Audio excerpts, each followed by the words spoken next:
In this episode of Threading Thoughts, we talk about cybersecurity. Cybersecurity, or information technology security, is designed to protect networks, programs, data, and devices from attack or damage or even unauthorized access. These cyber attacks are usually aimed at accessing, changing, and sometimes even destroying very sensitive information.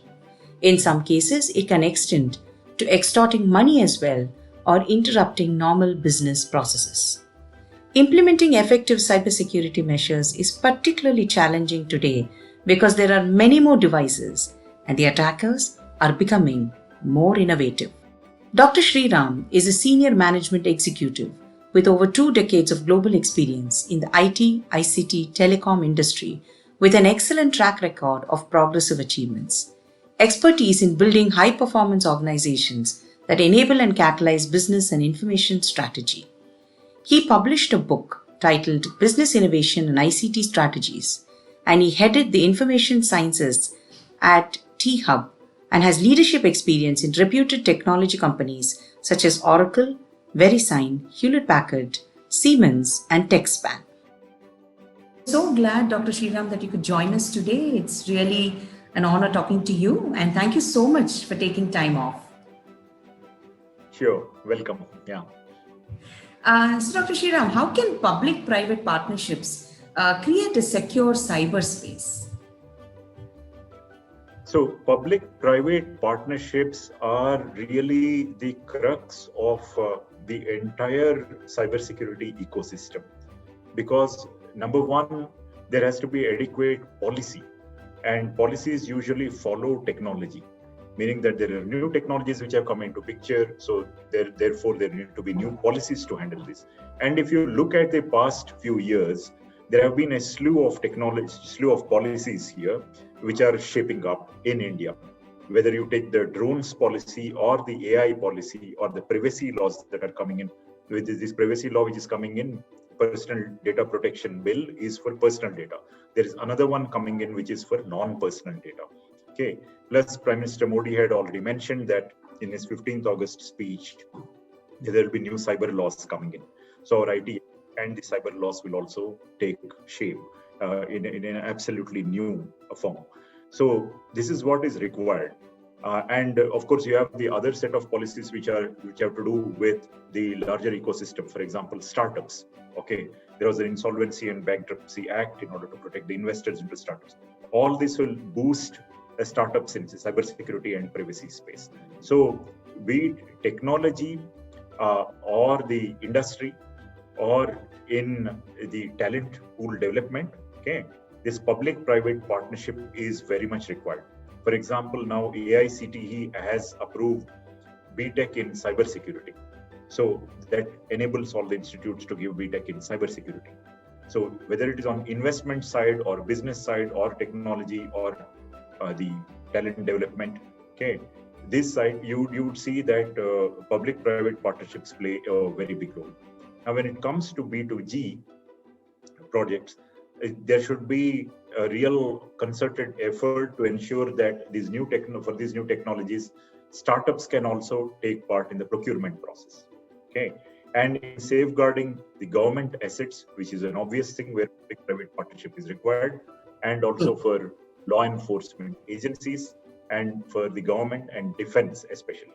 A lot of these projects which are there and the products. Right now, there is this Atmanirbhar Bharat which is going on, and you can very well see that it will have a big boost on our ecosystem, on our industry. So this is what is really required. Where should you take those measures? Where should government enable investment to flow in? Where should it boost technology? And also there are entities like CDAC and all which do some fundamental research in these several areas. So that will also help the government. Okay, so that's how it all works out, the public-private partnership. Fascinating, because you have shown the case for a very, very strong, bind between public and private. And I think getting them together is the best way forward, right? The best of both that you Yes, absolutely. because this is a public thing runs on the, let's say, tax money, and it's best invested in areas of growth and the emerging technologies. Invest in areas where it would have a non-linear impact on the economy. For example, digitalization, right? So Digital India initiatives, which will enable the bottom of the pyramid people to participate in all the digital initiatives, whether you take Jan Dhan, Aadhaar, eSeva, MeSeva, all of these things, right? Yeah. Fascinating. And how have the latest technologies helped curb cyber crimes? I mean, of course, you would be able to say specific examples, but how have they actually helped? Although they've also created. So it is, I'll take very simple example. See, for example, the scale and sophistication of the threats have really grown. Okay, and the attack surface has really increased. Okay, as you are racing towards digitalization, you're consuming more and more of the digital products, whether you are booking a cab or whether you are getting entertained or you are doing your work online, especially in all these work from home scenarios. You're doing banking and financial transactions online, okay, and you're getting educated online. So many things, many of this. So the value of the assets has really gone up. Digital assets have gone up. So because all your bank accounts are online and everything. So with this in mind, you would really think that there are no borders there.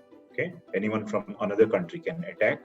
Okay, and the level of sophistication has really grown. That means you have malware that once it goes in, it realizes that it is in a simulated environment, it will not activate itself. The moment it knows that it is in the production live environment, it will activate itself. Okay. The moment it knows that it is in a certain geography, it will activate itself. For example, if it is in China, it will not activate. If it is in India, it will get activated. Such malwares are there, and they are so deceptive that they are hidden by layers and layers, as many as 10 layers of defense. Okay, they hide themselves. So, which is very, very difficult to detect. So now you take, assume, for example, you're attacked at some 2 a.m. in the night. Okay, before you realize that malware has spread through the network. Okay, hence you need to have automated defense. That's why automation is very important. You need AI and behavioral AI, especially for identity and access management, because someone could have stolen your password, but the way you type the password and the way you do things, it's not merely biometrics, but it is there's a certain fingerprint which you have in the way you do things. So it will detect that based on, there are softwares which have taken into account some 50-60 parameters and then detect that it is you or it is not you. Oh, wow. Then it would put you through additional ones if it is really changing. I mean, if something has gone amiss.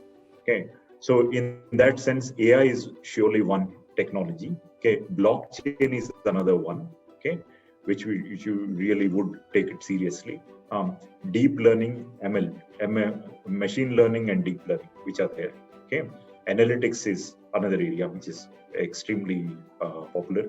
The upcoming areas would be quantum computing and so on, but which are a little bit in the future. But people are working on it. Cryptography, it's the old one, but there's so many new flavors that you can't imagine.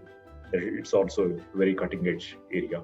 Okay, so these are the areas. I would really urge you to engage more with people who are listening to this podcast, to engage more with DSCI to understand that what are all the new areas coming up in each one of these things, whether it is IoT, a big one, because you would need to automate in the process of automation, and especially from work from home and all these scenarios, a lot of population will need to work offline, and new things remotely.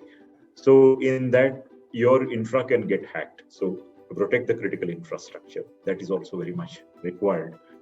And you have in cloud computing and in areas like forensics, all of these have cutting edge tools and technologies which take into account several of the advancements which are happening in the industry, and they would qualify very much to be at the forefront.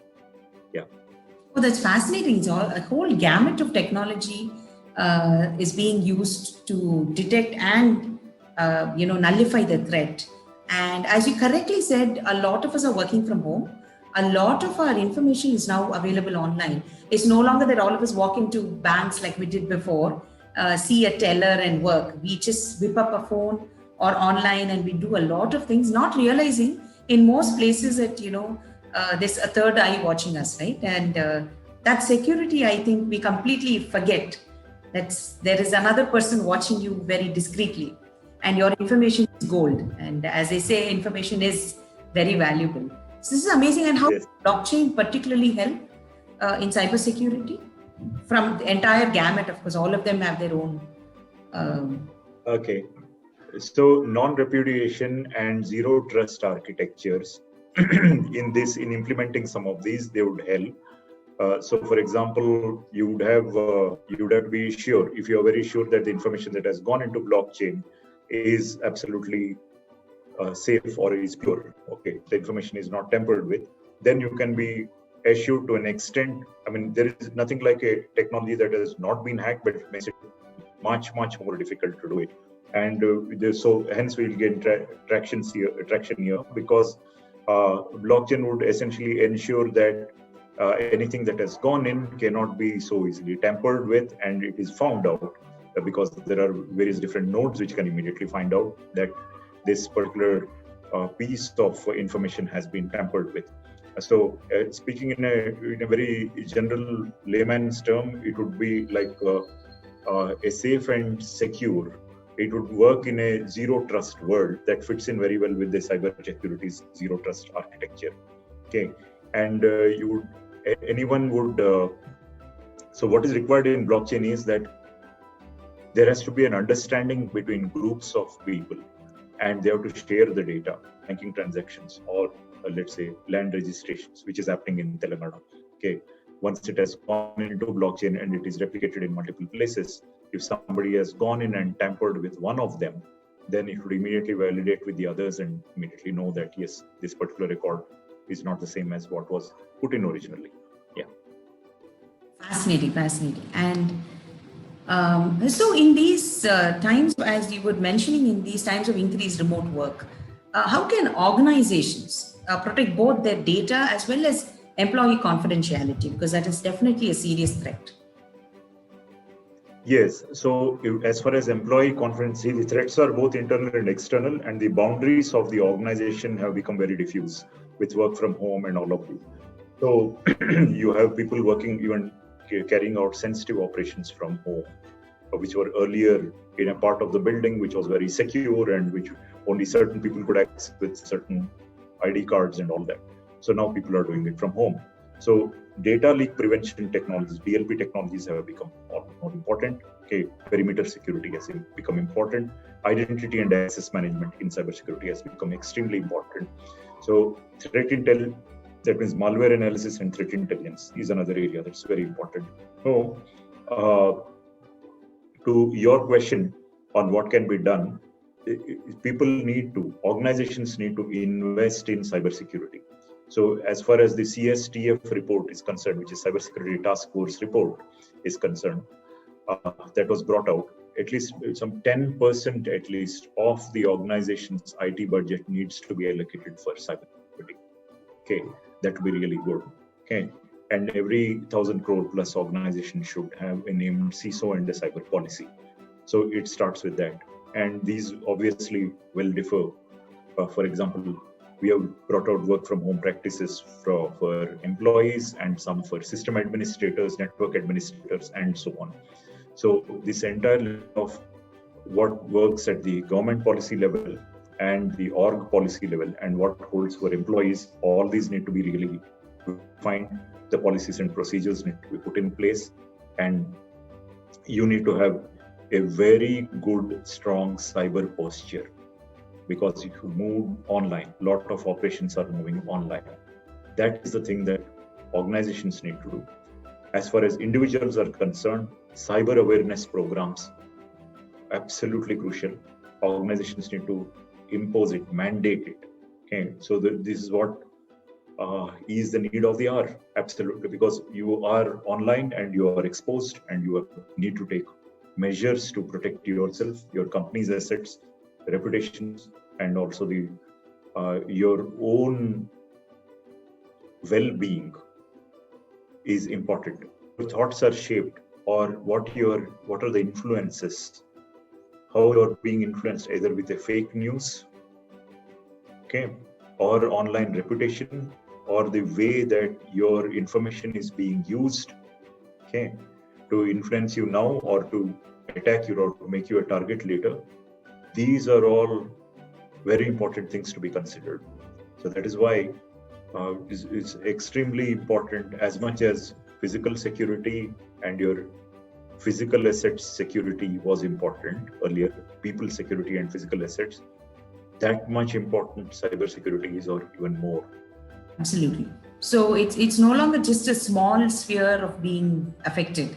In fact, your personal information can drastically change not only your reputation but also affect your financials as well, right? Life person. Yes, absolutely. Every aspect of life is really affected. And the threat is bigger. Oh yes, the threat is bigger. For example, if you're being monitored or something, they would know exactly where you have been, what you have been doing, what you purchased, the entire life story or details of your life, which should not be out there, that is being used. So that's very, very dangerous, to say the least. If it falls into the wrong hands, doubly dangerous. Absolutely. And you're completely open to exposure. So, what are some of the exciting new technologies? You briefly mentioned that, but what are some of the exciting new technologies that are changing the face of cybersecurity? Okay. So the exciting new technologies are many. So one of the key things to remember is that while there are several things going on, being explored in the lab stage or so, the ones that are out there, how well they are integrating into the overall environment or your landscape, that is important rather than the point solutions which are there. So the exciting new technologies would be in IoT, okay, in AI, ML, deep learning, blockchain, uh, the frameworks that are coming out. That means the industry frameworks that are coming out. Okay, in that area, that itself is a very big area of these things. Mobile phone, okay, mobility. That is another exciting area that's coming out. Cloud is known. Okay, the way the collaborative platforms will function, those are all very, very exciting. Okay, and to know. AR, VR is another exciting area that is coming out in which. So in cyber security, all of these will definitely play a role, because your cyber footprint, which is there, it is going to more and more encompass all of these areas, and you would find that whether it is in high performance computing, because you will need to process a lot of data. Millions of transactions are happening. For example, in UPI transactions itself, if you take, in November, there were 2.21 billion transactions worth about $53 billion just in November. That is the scale at which things are. That's absolutely mind-boggling. So if that is the scale, you would need to have lot of analytics, big data analytics, okay, high performance computing. And the other areas that would be are specific to each one of these. How are you establishing a footprint that would encompass many of these technologies in a comprehensive, integrated manner? That will be the biggest challenge now. Okay, rather than having merely individual technologies. So just bringing all of them together for one unified purpose. Yes, not that integration is going to be the biggest challenge. So how do you marry them? Go on rattling off technologies. I would urge people to go and read the NASSCOM's future skills. There are 10 skills that are listed, which are extremely good, which are the ones which will form the basis for the future. So you would see that there is robotic cybersecurity, AI, ML, and blockchain. All of these are there, and you then see that there is an interplay. In cybersecurity, the deep chip level security, hardware security will gain importance. Okay, hardware security, network security, these are going to become very, very important. Okay. And if you see recently that many of the apps were banned and hardware of certain countries is being banned, telecom hardware around the world and all that, you would see the number one reason for that is security. In fact, perhaps the only reason for that is security. Okay, so this gains all important. This becomes very all important for us to be self-reliant and also to collaborate, but you should know how to collaborate and collaborate in a secure manner. Useful collaborations, secure and useful collaborations. Yes, secure and useful collaborations. So, in fact, that validation cycle itself is going to be very interesting and very important. Testing and validation. Interesting, very interesting. And what would be 3 policies that you believe should come into effect for a safer future? The things is that we are faced with a capital crunch, meaning that startups which are there, there are a lot of brilliant ideas which startups are bringing. Okay, so startups which are there, they are struggling for funds, meaning that a lot of funds which are coming into the country which are fueling these startups are foreign funds. Okay, so we should have more of Indian capital funding Indian startups. So you need to have policies to enable that to happen properly. Okay, in order for that to happen, you need to have appropriate measures in place and see that where are these funds going in and how are we getting funded? Because you take venture capitals and all those things, they will probably fund only 1% of the whole ecosystem. So if you have to have Atmanirbhar Bharat and all those, so that will have to happen that you can do many things, but you can have policies to enable technology, policies to enable this, that, and all of those things. But you need to have the capital to do that, so that more M&As can happen, more startups can flourish. So there has to be something startup-friendly policies, both for Indian, especially for Indian investors. That means probably more incentives and all of those. Those need to come. So something around that would be there, because it took a long time to even get rid of the angel tax. So now they need to do more to enable that, stop the risk-taking appetite, as well as enable capital to flow in. So that is the number one. Okay, because people will just wind up shop and go off and say that, yeah, it's enough, I can't do this anymore. Right, okay. It becomes too difficult to survive. Become too difficult. Not enough to have ideas and all those, how do you bring it out to the product, how to make the product successful in the market, and that is what it is. The government is doing a lot in that respect, but strong policies there would help. A comprehensive policy framework there would really, really help. Okay? So that is one. The second thing is about AI and responsible AI. Okay, so because AI, you would like to have policies around that on what it can do and what it should not do. Okay, so now, and the boundaries and limits and the way entire thing to understand AI properly, that those frameworks have to come out fully. Okay, so that is that, because if something, assuming let's say some cybercrime has happened, tomorrow's it's so sophisticated, the cars, autonomous cars and all, that today's mechanics will fix a part, tomorrow's mechanics will probably upload a patch. Now, if that has malicious patch or something else happened, it is already compromised, then you cannot know what things can happen. Similarly with critical infrastructure and all these things. So that kind of thing, so that is what around AI, it's very dangerous tool in our hands.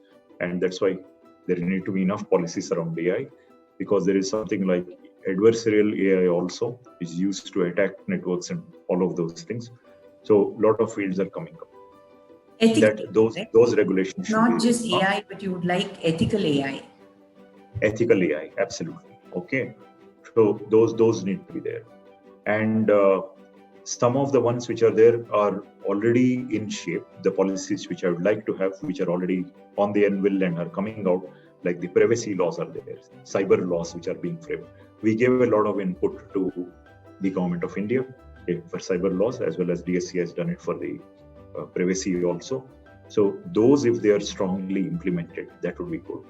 Now, one of the things is that these frameworks which are there has to be mandatory audits. In that manner, first of all, it needs to be proactive.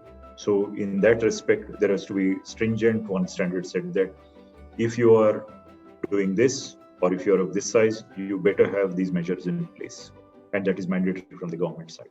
Similarly, the health of companies, in that also, there are certain things that you do proactively. In finances, health of finances, health of the population as such, health of employees. For example, the companies give health insurance and so on. So in that same manner, there has to be certain minimal standards on cybersecurity levied. They have to be imposed onto people who are doing businesses, who are running organizations, okay, or even on individuals, okay, and say that yes, this has to be inbuilt into what you're doing. So a lot of exciting things are happening. For example, Indian government has brought out NAVIC. So now they are going to, it's like having your own GPS system, Indian version of the GPS system. And we are going to have, so all the mobile phones can be fitted with one more antenna, all the small smartphones, probably they'll mandate it. Okay. Then many, many more things can happen that can enable a lot of things to happen, right? So, which is there because it's very powerful too. So similarly, for the apps that are being built, there have to be stringent standards on what they are doing, what they can do and what they cannot do and all this.